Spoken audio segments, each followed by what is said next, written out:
Shemakakudash. Double honors to the elders and the apostles at Great Millstone. Peace and salutations to the Akimat on the Four Corners, teaching the truth and sincerity. This is Tasha Ma. I'm here with the brother Rock Shalom. Coming into the quick lesson. George Willis is edifying unto the hopeful elect. Just going to touch in on a couple things. Where does your fear lie? Because in the times that we're coming in, your fear needs to be on point towards Yahweh Shai, and not fearing the things of this modern day society, because it's vain and of nothing of worth. Okay, so the fear of Yahweh Shai is the beginning of wisdom, as we all know through the scriptures, that the Most High has given unto us. But just to touch on the things of this world, Baba Kushai, could you pull me that second Ezra, chapter 15? Mm-hmm. You can start at verse 14. Mm-hmm. I believe the point's in verse 16. I had an opener. Baba Kushai. Nah, you call it to what? 1 Peter 1:17. It says, "And if ye call on the Father, who out of respect of persons judgeth according to every man's work, pass the time of your sojourning here in fear. For as much as ye know that you are redeemed with corruptible things as silver and gold from your vain conversation received from your fathers, but with the precious blood of Mashiach as of a lamb without blemish and without spot."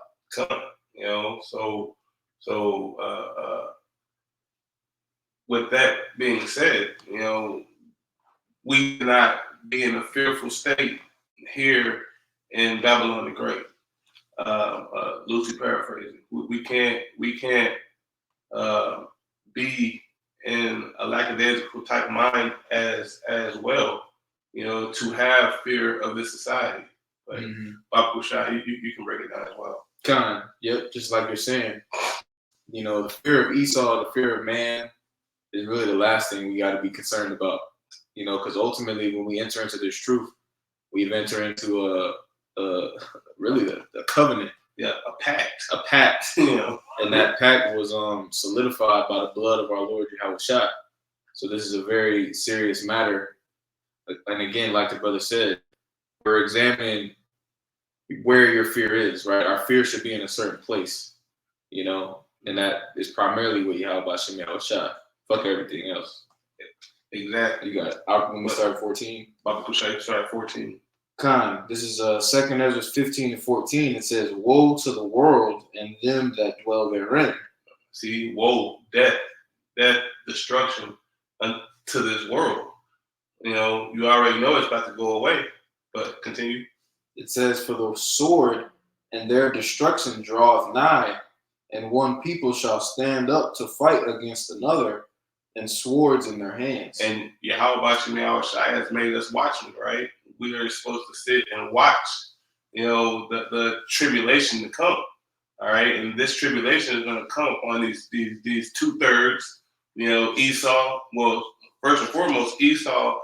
2/3. These other nations. All right, and as we're watching, their kingdom fall. We are watching all hell break loose on them. They thought that they were in a safe predicament, but Yahweh Shai has literally put them in the ultimate trick bag. Mm-hmm. All right, but Baba Kushai. 2 Ezra 15:15, it says, "For the sword and their destruction draweth nigh, and one people shall stand up to fight against another, and swords in their hands." So right now, that's transpiring, on the low end tip, but it's about to be, a master. It's about to get real crucial out here. They're trying to put up laws, to stop the stay of violence. But Yahweh Shai isn't coming back, to allow their kingdom to flourish. He's coming back to, Can I get time for you? Bible shot. Matthew 10 and 34. It says, you got it. It says, "Think not that I am come to send peace on earth. Mm-hmm. I came not to send peace, but a sword." And that's Yahweh Shemi Shai. Yahweh Shemi Shai did not come to send peace upon this modern day society. All right, this modern day society has to get out the way for the kingdom of heaven to be set up. Okay, and so that sword, is Yahweh Shemi Shai bringing death upon this land. But also the death angel is already going to be getting busy, inside of the land, right? Because it is evil. But yeah, if you got precept, there's a little bit more on that, because it goes right into what you're about to go back into in 2 15. Come. Matthew 10 and 35. It says, "For I am come to set a man at variance against his father, and the daughter against her mother, and the daughter-in-law against her mother-in-law. And a man's foes shall be they of his own household." So that means that Yahweh Shemi Shai is coming to set division upon even the minute scale of a household. Mm-hmm. Because if a household is in chaos, a city is in chaos. If a city is in chaos, a country is in chaos. Yeah. All right? And Yahweh Shemi Shai wants to see this play through. Yeah. But that makes me think about the precept that Oswald quotes often, where it talks about a realm fighting against another realm. Oh, that's Rock 16. No, it's Second Ezra's 13 and 31. Kind of, we don't got to pull it, but I just want to highlight the point that you made. It's going to be on a big scale, on a global scale. We see the division, right? On a national scale with America, we see.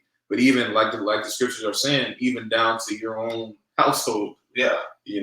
And it said, one man shall be at variance with his own household. That's father. Because the man in this society is nothing of worth. All right. But not to get off task, but yeah, you're on it. The man of this society is really nothing of worth to his household.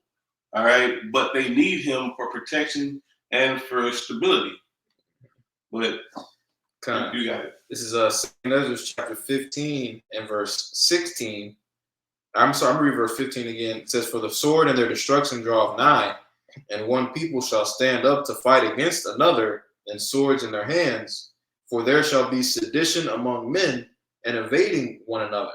Mm-hmm. They shall not regard their kings nor princes, and the course of their actions shall stand in their own power." So they're not going to regard the judges.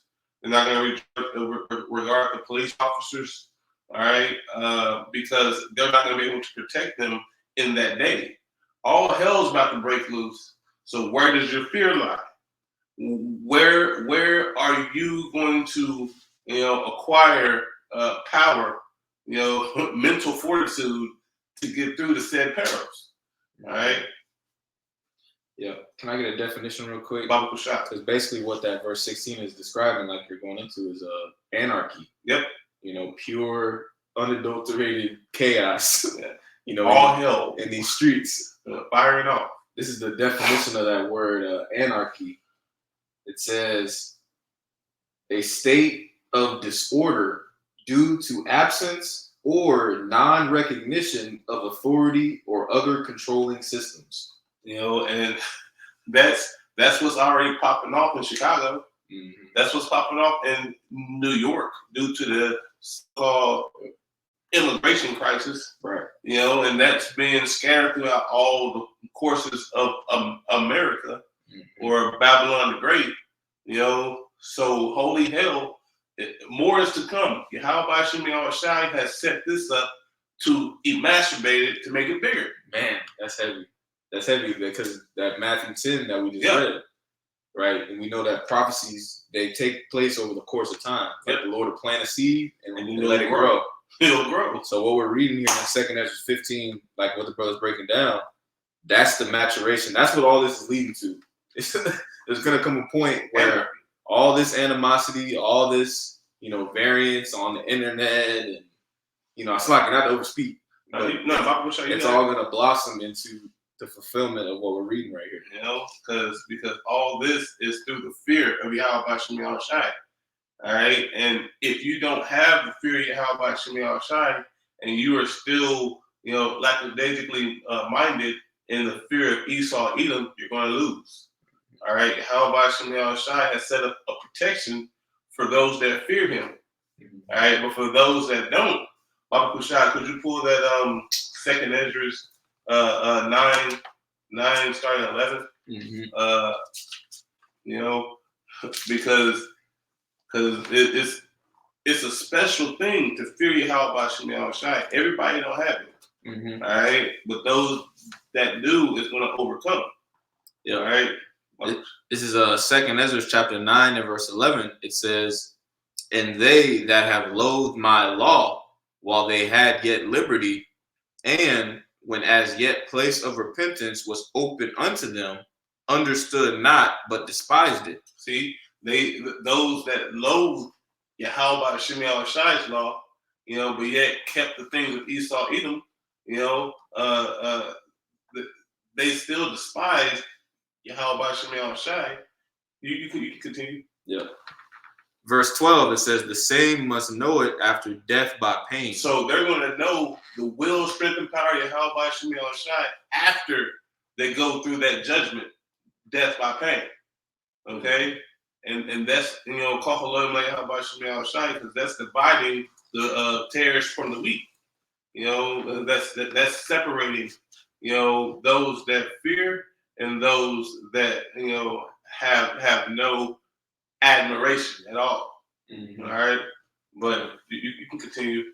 You want to go back to 15? No, actually, Baba Kushan, pull that Matthew 10 and 28. Come on. Yeah, no. Jeremiah 5 and 22. Jeremiah 5 and 22, yeah. And then we're going to jump to Matthew.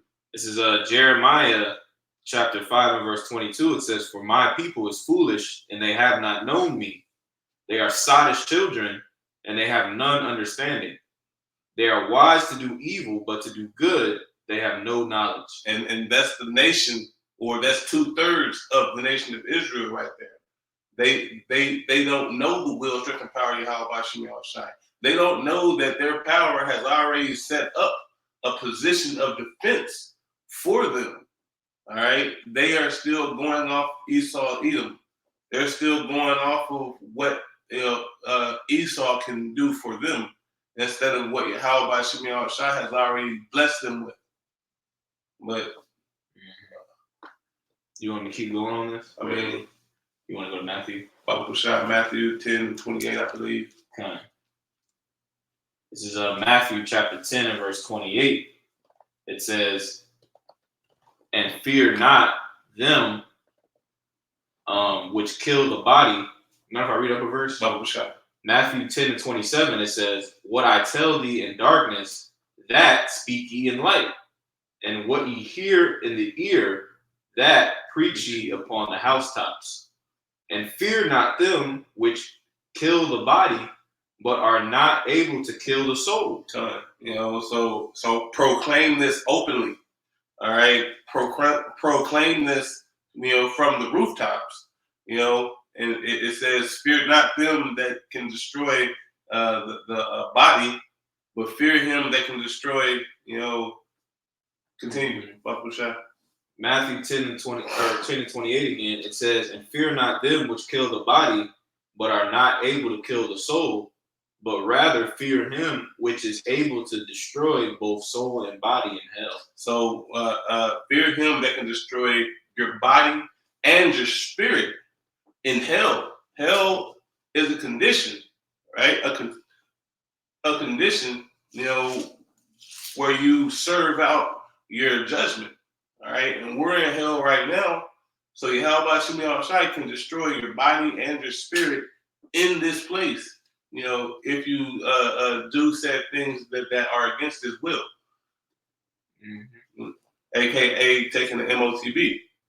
He's gonna burn your ass up. But is there any more you want to get on that? I think it's 2 Timothy 1:7. And then after that, I have nothing else. God, this is 2 Timothy chapter 1 and verse 7. And it reads, it says, for Yahweh Bashem Yahushua hath not given us the spirit of fear, but of power and of love and of a sound mind. So Yahweh Hashem Yahushua didn't give us the spirit of fear. Fear was just a byproduct, you know, a byproduct of the hellish condition that we're in, you know, and he gave us the power of love, you know, what is the love of him, the love of his spirit, right? And the joy of being in his presence, all right? So with that fear that Esau is literally throwing on you to be utterly afraid, that's how he gains power. All right. We can't have that fear of Esau Edom. We have to have the fear of Yahweh Shem Yahushai, which is coming from a place of love. But hey, that's all I got. The Lord's willing is edifying into the hopeful elect. I pray you brothers was edified. Hey, shalom and shalom. Shalom.